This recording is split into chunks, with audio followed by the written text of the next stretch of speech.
days as a tech entrepreneur and CEO, while far from my dharma, were also not completely unhappy. There were bright spots, and it didn't take me long to recall them.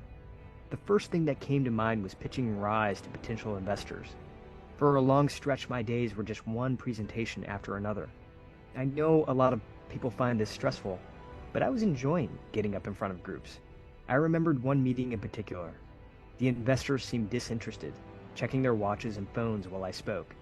My first instinct was to cut my losses, quickly wrap things up, and move on with my day.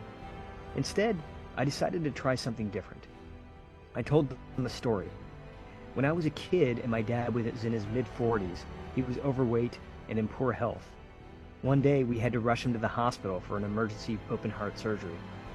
I remembered describing this to investors, how I nearly lost my dad that day, and how his life had never been the same.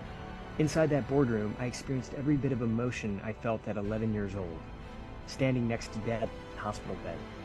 Finally, I snapped back into the room and realized those investors were now totally engrossed. Moments later, they agreed to become my first backers.